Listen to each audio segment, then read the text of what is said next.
Our next woman of wisdom is our medium, Amber Price. Amber Price is an international medium who receives spirit energy to provide messages of healing or validation for large groups or individuals. Amber has been aware of her abilities as a medium since the age of 5. However, it wasn't until Amber's early adulthood that she knew she had to use her abilities professionally to help other people through delivering medium readings and facilitating spiritual growth workshops. More recently, Amber has been compelled to present the Spiritual Excellence Halo Awards to honor and acknowledge the spiritual successes of Canadian spiritual and holistic professionals. Please welcome Amber.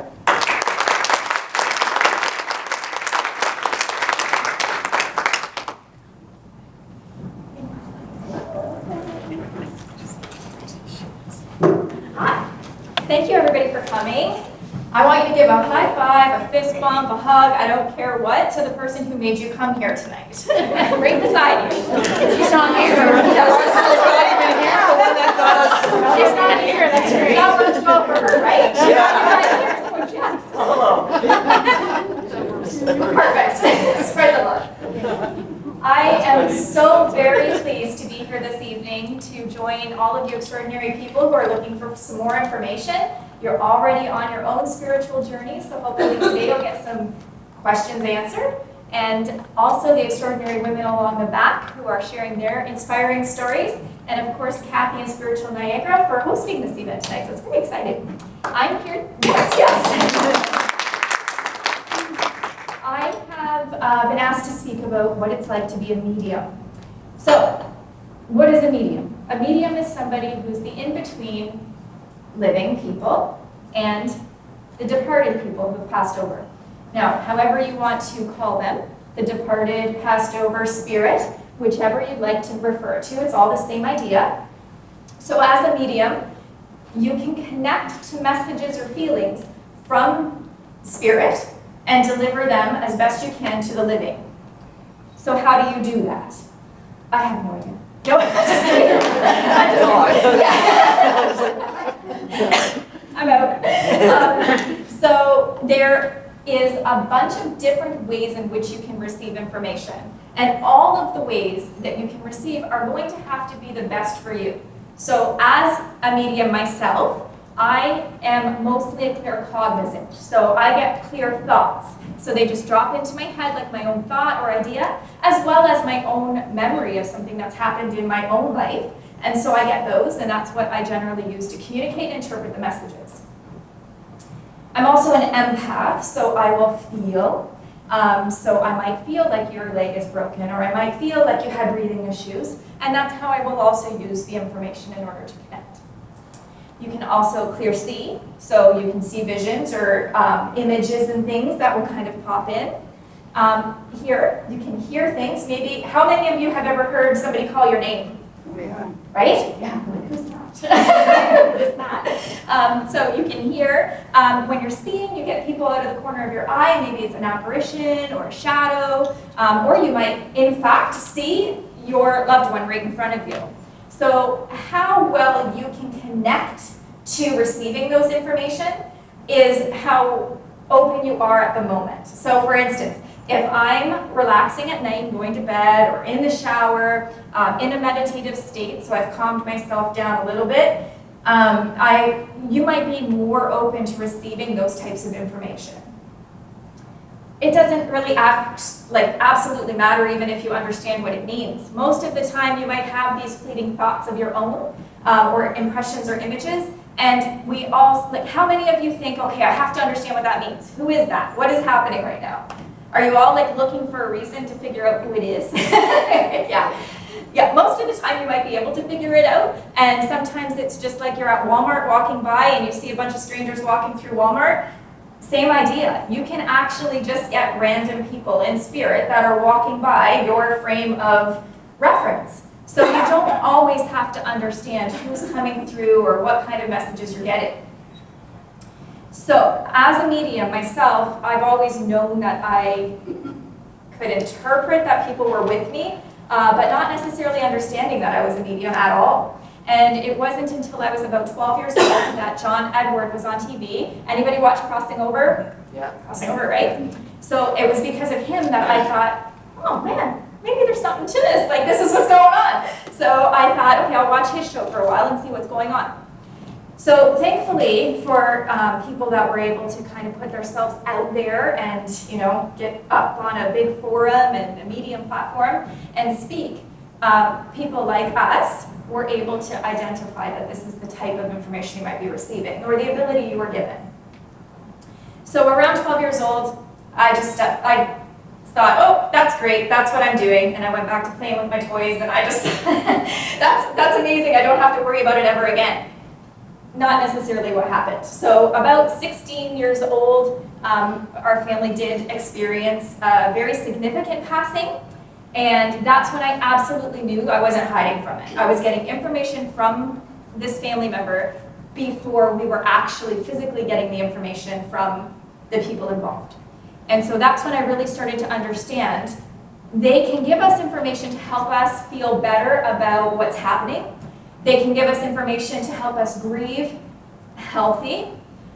And they can also withhold information that we're not supposed to know so that we don't have an unhealthy grieving process. If they feel like something that they're going to share with you is going to cause your soul's journey more damage or more pain and suffering, they will not give you that information.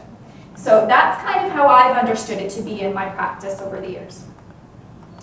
So after that, I thought, okay, I better start paying attention because now everything started happening every single day. So as a medium, you don't choose. You don't choose which day you're doing it and which day you're not, and when you're getting messages and who you're talking to and who you're not. It kind of just flows through. So having said that, you can imagine going to work or being in a hospital or a funeral home or Walmart.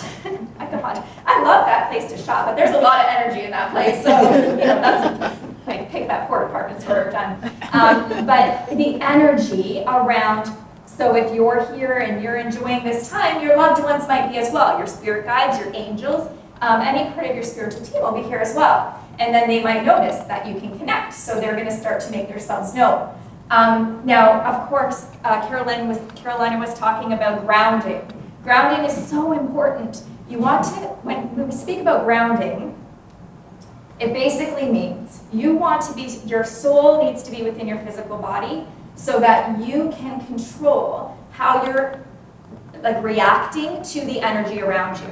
This is an art, I have to say, because as many times in years that I've had to do it, it still proves to be challenging on a day-to-day basis. You can start out grounded when you leave the house and you can come home like a mess. So, so you have to do this every day throughout the day.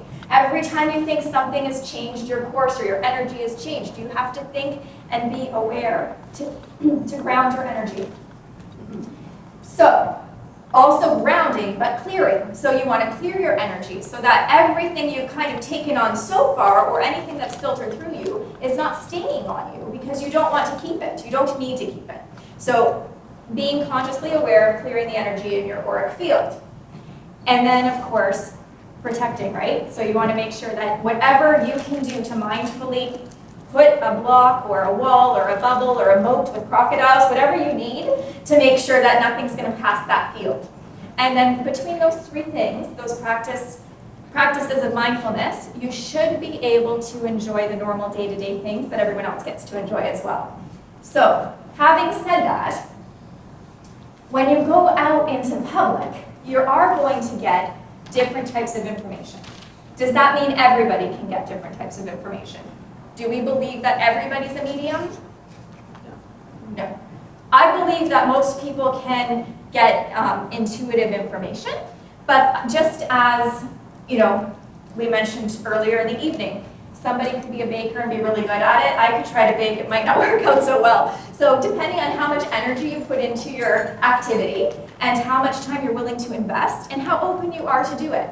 I might be able to perform heart surgery, but am I interested and do I really feel like that's my passion? Probably not. So that's the same with this. You know, you can be open to it and learn from it and grow. And that's where we get into talking about the workshops and different types of learnings and things like that.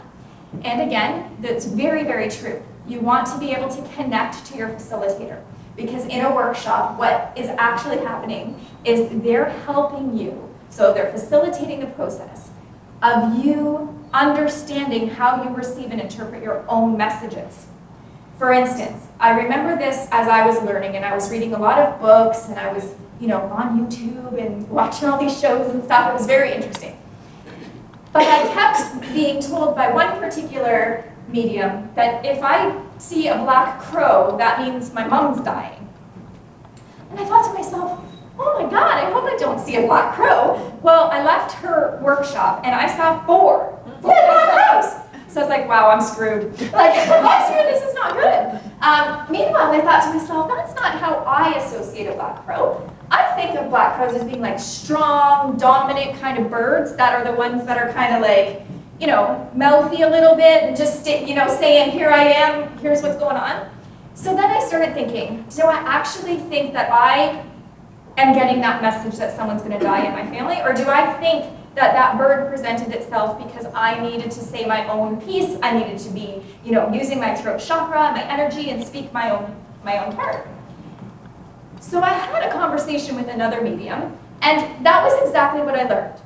Everybody's symbols are different.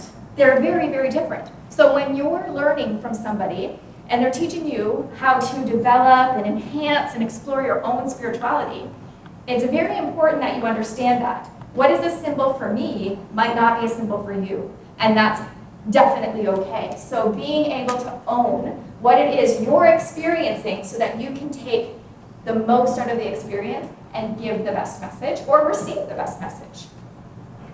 So when we talk about, can anybody be a medium? I'm thinking probably we can work on different skills and things like that, but are you going to choose to be following the lifestyle? Maybe not. And it is a lifestyle. And as Caroline had said before, it is something that you live every day. It is someone that you are. It's not something that you do. So how many of you here are very sensitive to energy? Good, for the most part, right? And so we can get those in different ways. It doesn't necessarily mean that you're always communicating with a spirit guide or you're always communicating with a deceased loved one. But as for medium, that's generally what I'm doing. I'm connecting people to their departed loved ones.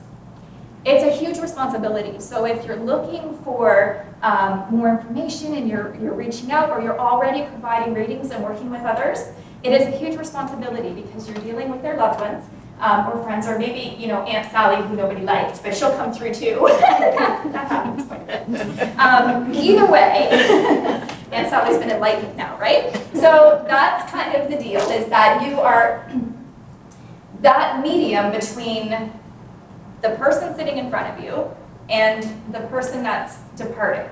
And they will come to give messages of healing, of peace, or validation that what you're getting. A lot of times what I'm telling people is, you keep seeing this flamingo, like you've seen 10 flamingos in the past month.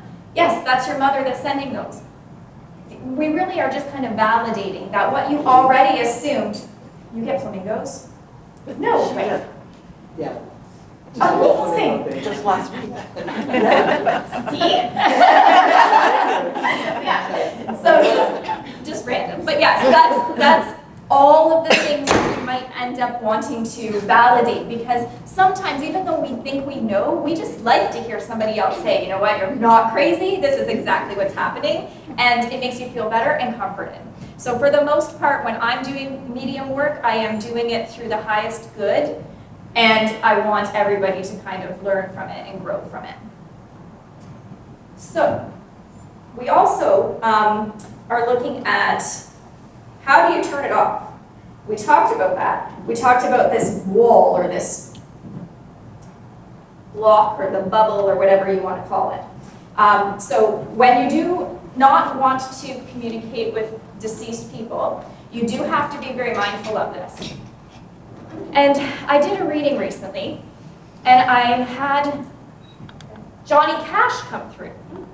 And I said, either this man's name is Johnny, or you like country music, or you know Johnny Cash. And the client says to me, "I'm related to Johnny Cash." And I said, holy cow. Holy cow. So what that shows me is it does not matter if somebody's a celebrity, if somebody's a political figure. It doesn't matter if they were not well liked in the world. They will come through. It doesn't matter what the status level is. That's what we create here. That's not what exists there. So when people say to me, "Can you see celebrities? Did you see Princess Diana?" Well, sometimes you can. Sometimes you can do that. So if you think you're getting those images and impressions, you very well might be doing that. My favorite thing ever is I open my door and it allows somebody to come in for a reading and I get, "You're not what I was expecting." Wow. How do I take that? Most people come in and they're like shocked. They're like, "You're not where, it's so bright in here. There's so many lights. So I don't need darkness, but there's other people that might. That's personal preference. But I think it's interesting when people connect that they have an idea of what somebody who speaks to the departed might look like or what their environment might look like. So a lot of times I don't have to, have the windows closed and little lights and candles and stuff. If I want candles, it's probably because I just want them. Like I don't need them. And so in which case you have to find out how you connect. Like, do you need to have dark? That does help getting you into a meditative state for sure. As you can imagine, I'm already a little bit of a hyper person and feeding off energy. So if I went into candle and darkness mode, I might actually just go to sleep. So as you explore and you know what it is that you're looking to do, it doesn't matter who comes through and it doesn't matter when they come through. As long as you're open and willing to accept the messages from anybody, you will be able to do that. And we'll have more answers later. Thank you.